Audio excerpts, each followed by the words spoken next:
In the world of growth, it's important to think about the reality that we could fall into a trap, we could fall into pitfalls of what we can call sloppy thinking or emotionalized thinking in an unhealthy way. What we want to suggest here, for example, when we are learning, it's, I think, the best way to start off. When we're learning, we could look at a group of makoros, we could look at sources, and it's to realize that when we are looking at sources, when we're looking at makars, when we're looking at facts, for example, holding them at facts, facts are neutral. Facts are neutral. Facts aren't interested in helping us. They are not there to make us feel good. Facts are not there to support us or to collaborate with our thinking. Facts are facts. Facts are neutral.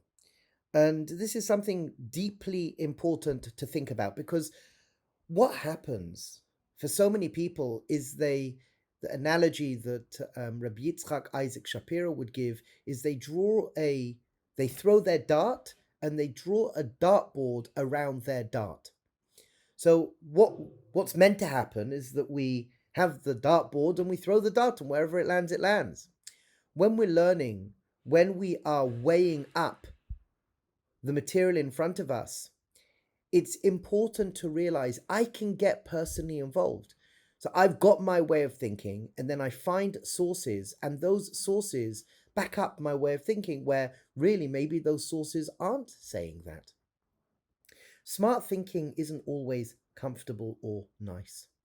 Real thinking sometimes hurts. Real thinking sometimes is uncomfortable. It can bring up things within us.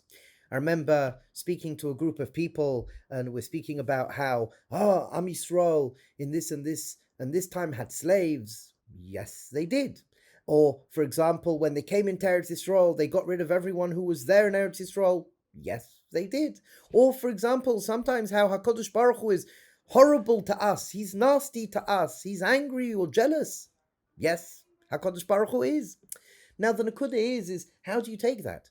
In the world that we live in, which is anti-slavery, and the world that we live in, we went and took Eretz Yisrael. So sometimes society has colored what we call our moral understanding of the world. We look at the world through lenses that are not necessarily true Torah lenses. And this is something very important to think about because facts are neutral. Things have happened in the world. There's a world out there where we have experienced a history. And in history, things happened. And when we try to understand the Mefarshim, sometimes it's not going to fit with our way of looking at the world. And you know what? It's okay. Again, smart thinking, emesdika thinking, real thinking isn't always comfortable or is not always nice. And for so many people, I hear this very often that, in history, when they used to mechanech, it was very harsh and it was this. Yes, they did. And sometimes, when somebody went off the derech, they would sit shiva for them. Yes, they did. That's things that happened.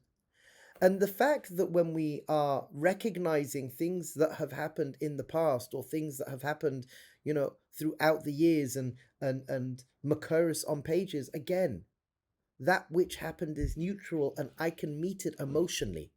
And who says my emotional disposition is not flavored and colored with my own biases? Of course it is. So we have to be very, very, very careful. We have to acknowledge this reality that when I'm looking at something, how am I looking at it? How am I relating to it? What happened in the past is the past. It's now a hanging piece of information. And do I let that hanging piece of information come and color everything that goes on in my life in a negative or even in a positive way? Can I or can I not say that this is where we are in our history today? And in our history today, through the guidance of the tzaddikim, the gedolim, the talmidei chachamim, or through the tzaddikim, through the guidance of other mentors, we don't look at life like that now. And why? Why don't we look at life like that? Why don't we go out and, destroy everybody who's doing Avodah? We don't do that today. We don't have slaves today. So we see things have changed for whatever reason. But again, the takeaway that we're trying to demonstrate here is that for so many of us, we can get lost in a reality where we've emotionalized through our own biases what a makor says or what happened within history. And we create this discoloration. How many times I sit with people, aren't you bothered that Hashem Yisbarach got angry and killed all those people? He says, am I bothered emotionally? Yes, I am bothered. Oh, so what do you say about it? It happened. It's not happening today. Oh, but this is what your religion is founded on. No, it's not just what my religion is founded on. This person has taken 1 or 2 points within Yiddishkeit and they've built a whole world around those 1 or 2 points. What about all the beautiful things that have gone on? They've missed that out because they've now hyper-focused on this particular nakuda, making this one particular nakuda everything.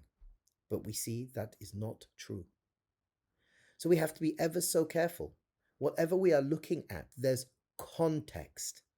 Whatever we're looking at, there's other situations or there are other scenarios that are going on. As the Chafetz Chaim says, whatever makor you're looking at, you could find another makor as well. And that's why mentorship is so important. That's why having our rabbonim and having our tzaddikim to guide us into being emotionally healthy, intellectually truthful with that which is going on in front of us. A lot is neutral in the world. A lot is neutral within our Torah sources. What do we do with it? Do we come and do we throw the dart and do we paint a dartboard around that dart? Or do we act like mention? We act like Emastika people and we realize this is what is. Think about it. And until our next message, Be'ezras Hashem, realize when you are learning something, when you are hearing about something, try to be in a state of das, just listen to it as is. You could be aware of how you're feeling inside, but make that distinction. We call it Hachna and Havdalah. Separate that which has gone on or that which is going on and try to be less emotionally involved or intellectually involved. Just try to listen and to recognize there are so many variations of stories that are happening. And yes, as we said, real thinking isn't always comfortable. It's not always nice. Sometimes we are going to face things that create discomfort, and it is okay. Be'ezras Hashem, beautiful chevra, we should live with tremendous hope, tremendous gratitude, and tremendous resilience.